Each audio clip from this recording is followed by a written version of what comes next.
Assalamualaikum warahmatullahi wabarakatuh. Alhamdulillahirabbil alamin.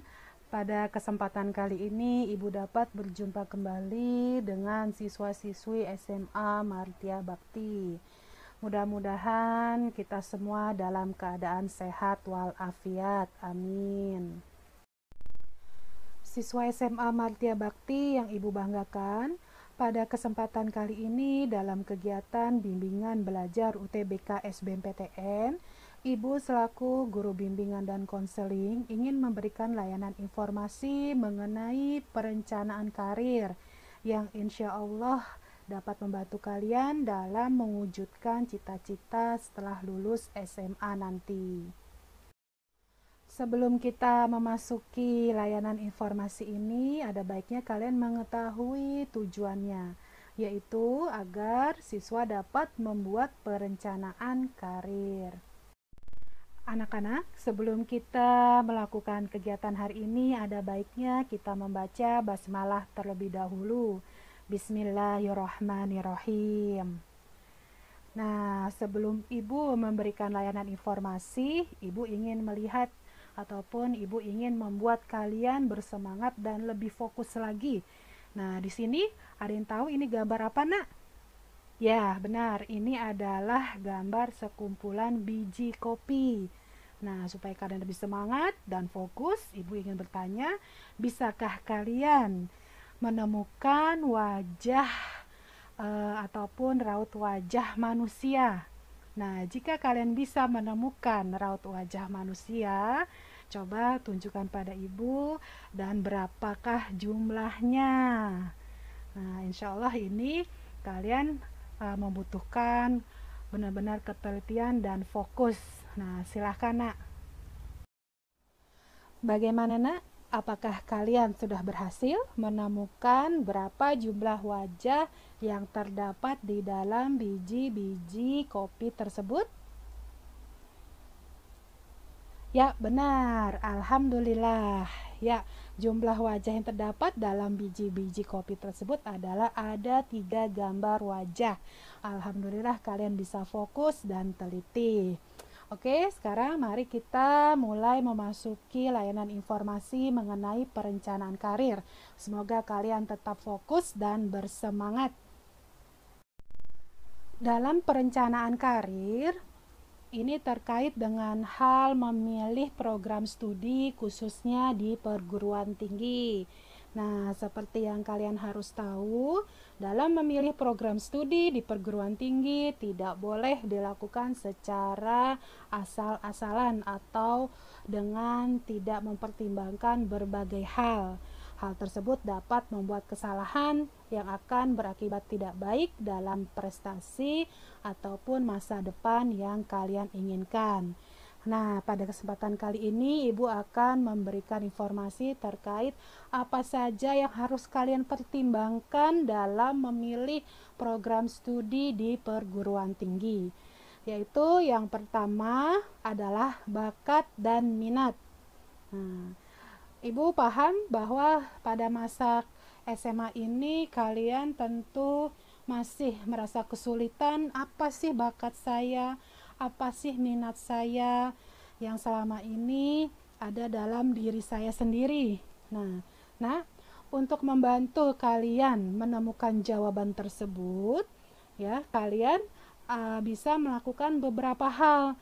Yang pertama, kalian bisa memilih ataupun menentukan program studi kalian nanti di perguruan tinggi dengan cara kalian melihat prestasi akademik ataupun nilai rapot kalian saat kalian SMA, yaitu dimulai kelas 10, kelas 11 dan nanti di kelas 12.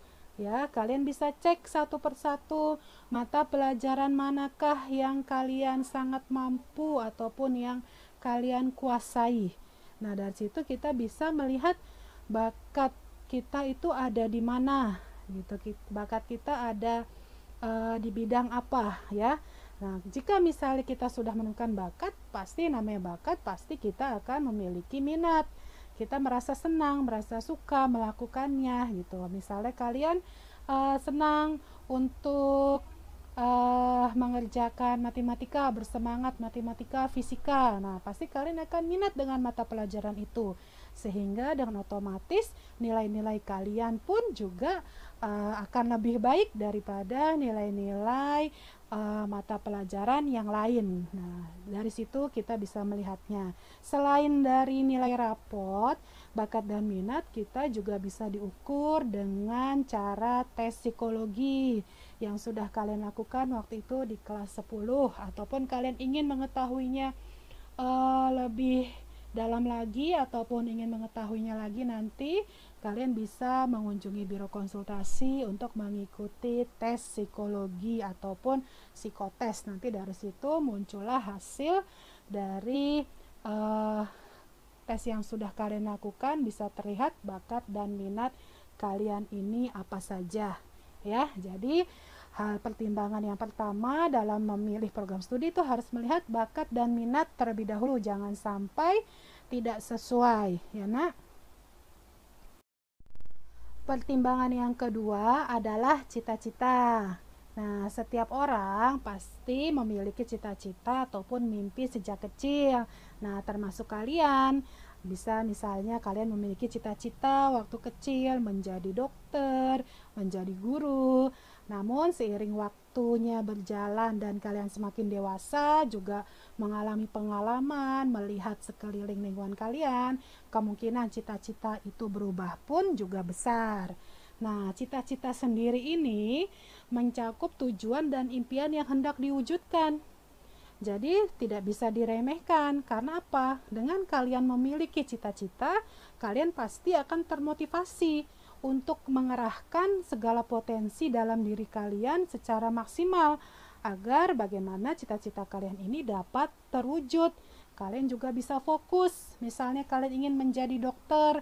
Nah, maka kalian yang sudah masuk ke jurusan IPA pasti akan fokus untuk mempelajari bidang-bidang mata pelajaran yang khususnya nanti diperlukan dalam perkuliahan di jurusan kedokteran misalnya, seperti itu ya nak. Jadi milikilah cita-cita setinggi-tingginya dan kalian juga wajib untuk mewujudkannya.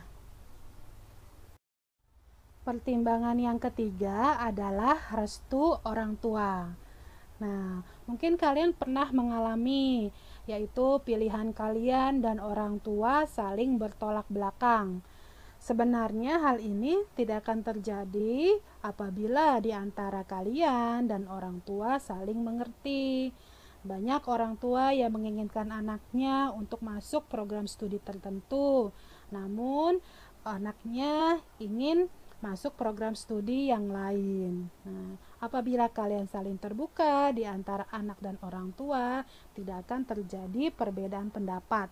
Jadi apabila kamu memiliki suatu cita-cita ataupun keinginan, misalnya dalam hal pemilihan program studi, ada baiknya kamu carilah informasi sebanyak-banyaknya mengenai program studi tersebut, prospek ke depan pekerjaannya seperti apa, tempat kuliahnya di mana.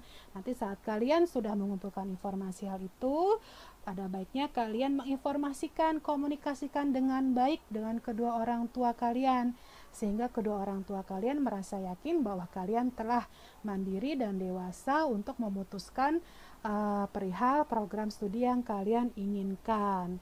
Ya, jadi sebenarnya orang tua tersebut atau orang tua kalian ini bisa mengikuti pilihan kalian asalkan kalian memiliki alasan kuat dan didasari oleh pemikiran yang matang, ya nak. Pertimbangan yang keempat adalah janganlah ikut-ikutan teman. Mengapa? Karena kerap kali banyak sekali yang merasa salah jurusan berawal dari ikut-ikutan teman. Nah, di sini kalian yang harus kalian garis bawahi adalah masa depan kalian adalah hanya kalian yang dapat menentukan ataupun ada di tangan kalian sendiri, bukanlah teman ya. Jadi kalau misalnya kalian masih bingung mau jurusan apa, mau bagaimana nanti setelah SMA, yang tadi seperti Ibu sampaikan, yaitu tadi yang pertama mengenali bakat, terus juga melihat cita-cita, lalu juga berhubungan restu orang tua. Nah, kalian harus bertanya pada diri sendiri dulu, melihat kelemahan kelebihan diri kalian, ya, tidak berdasarkan dari pilihan teman. Misalnya teman A mau masuk jurusan farmasi. Nah, karena kamu merasa dekat dengan temanmu tersebut, kemana-mana harus dengan temanmu tersebut, maka kamu mau ikut jurusan tersebut dan di kampus yang sama juga. Nah, itu yang bisa membuat kesalahan, ya nak. Jadi harus sesuai dengan passion diri sendiri, ya. Jadi mulai dari sekarang cobalah mengenal diri sendiri, mengenal apa bakat dan minatmu, lalu cari kira-kira jurusan apa yang sesuai dengan dirimu sendiri. Nah, tadi kita sudah melihat pertimbangan-pertimbangan apa sajakah yang dapat kalian lakukan dalam memilih program studi di perguruan tinggi. Nah, saat ini mari kita melihat langkah-langkah apa saja dalam membuat perencanaan karir, yaitu ada beberapa hal. Yang pertama adalah mengembangkan rencana karir. Nah, di sini kalian harus memikirkan mengenai apa saja yang akan kalian lakukan, apa saja langkah-langkah strategis yang kalian butuhkan untuk melakukan hal-hal yang kalian inginkan sehingga terwujudnya cita-cita kalian nanti di masa depan. Nah, yang kedua, meninjau bakat atau kemampuan serta minat yang kalian miliki. Nah, tinjaulah bakat dan kemampuan serta minat yang kalian miliki. Pikirkan secara serius dan mendalam hal-hal yang kalian sukai, hal-hal yang mampu kalian kerjakan, serta nilai-nilai yang kalian yakini kebenarannya. Jadi kalau misalnya kalian sudah mengetahui bakat dan minat, kalian harus yakin dengan hal tersebut sehingga kalian bisa meneruskan rancangannya, strategi-strateginya, ya, untuk bagaimana caranya mewujudkan cita-cita kalian tersebut. Lalu yang ketiga, mencari tahu jenis-jenis karir atau pekerjaan. Nah, cobalah kalian mencari tahu jenis-jenis karir atau pekerjaan yang mendekati dengan diri kalian, yaitu sesuai bakat serta minat yang kalian miliki, latar belakang pendidikan, kondisi kerja, serta lingkungan yang kalian harapkan nanti, serta hal-hal yang lainnya yang akan memberikan kejelasan arah dan fokus pada karir atau pekerjaan kalian, ya. Jadi di sini setelah mengetahui bakatnya seperti apa, kalian lihat jenis-jenis karir atau pekerjaan sesuai atau tidak dengan bakat dan minat yang kalian miliki. Selanjutnya adalah bandingkanlah keterampilan dan minat yang kalian miliki dengan jenis karir atau pekerjaan yang kalian pilih. Jadi, karir atau pekerjaan yang paling sesuai dan dekat dengan diri kalian sangatlah mungkin menjadi karir atau pekerjaan kalian di masa depan. Langkah yang selanjutnya adalah mengembangkan tujuan karir atau pekerjaan yang kalian pilih. Nah, kalian harus mengembangkan ini tujuan kalian dalam memilih karir atau pekerjaan tersebut. Hal ini akan menjadi panduan yang sangat penting bagi kalian untuk menyusun langkah-langkah strategis lainnya. Nah, apabila kalian sudah memiliki tujuan karir atau pekerjaan kalian, nah, kalian harus mengembangkannya sehingga menemukan langkah strategi yang tepat gitu untuk mewujudkan cita-cita kalian atau hal-hal yang ingin kalian wujudkan seperti itu. Lalu langkah yang selanjutnya, mengikuti pendidikan atau pelatihan yang mendekatkan kalian dengan tujuan karir atau pekerjaan yang telah kalian buat. Nah, ini termasuk salah satu strateginya. Apabila kalian misalnya ingin menjadi staf ahli IT, bidang IT, nah kalian bisa namanya mengikuti pelatihan-pelatihan kursus komputer secara khusus ataupun nanti kuliah di bidang IT. Jadi kalau misalnya sudah punya tujuan mau bekerja seperti atau bekerja sebagai apa, kalian sudah memahami apa yang harus kalian lakukan, apa yang harus kalian kembangkan, seperti itu. Langkah-langkah membuat perencanaan karir selanjutnya adalah perencanaan keuangan. Hal penting yang tidak boleh dilewatkan adalah masalah keuangan. Kalian mungkin akan berpikir mengenai sumber-sumber dan besarnya uang yang akan kalian butuhkan untuk mewujudkan karir kalian. Ya, jadi di sini perlu adanya diskusi dengan orang tua mengenai biaya-biaya yang akan dibutuhkan nanti untuk mewujudkan impian kalian atau mewujudkan cita-cita kalian.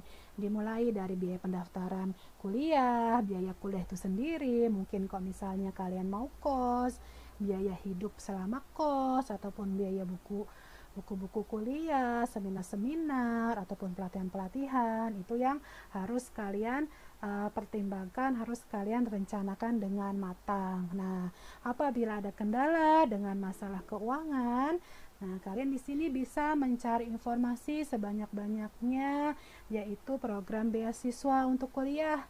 Misalnya dari pemerintah ada KIP kuliah, dari perusahaan swasta juga bisa, ataupun dari kampus di dalam kampus itu tersendiri membuka beasiswa-beasiswa. Nah, dari sini kalian harus menggali informasi ya, nah sebanyak-banyaknya apabila ingin mendapatkan beasiswa untuk kuliah.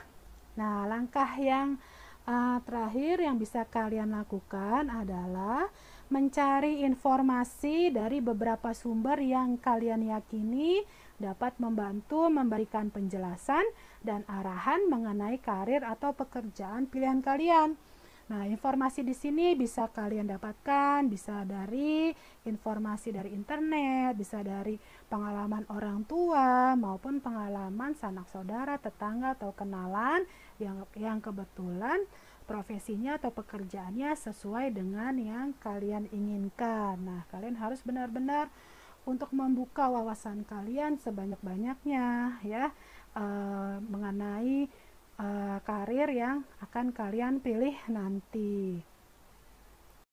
Sebagai penutup, dari Ibu selaku guru bimbingan dan konseling berpesan, perencanaan yang kalian buat tanpa adanya usaha, restu orang tua dan doa, hal tersebut hanya akan menjadi secari kertas yang berisikan mimpi-mimpi tanpa jadi nyata. Nah, sekarang saatnya kalian bangun, gerakan tubuh kalian, gerakan pikiran kalian, gerakan hati kalian sehingga menjadi gerakan yang dinamis. Kini bukan saatnya kalian bermimpi, namun saatnya kalian mewujudkan mimpi. Demikian apa yang Ibu dapat sampaikan. Mari kita membaca hamdalah. Alhamdulillahirabbil alamin. Semoga apa yang Ibu sampaikan dapat bermanfaat bagi kita semua. Terima kasih. Assalamualaikum warahmatullahi wabarakatuh.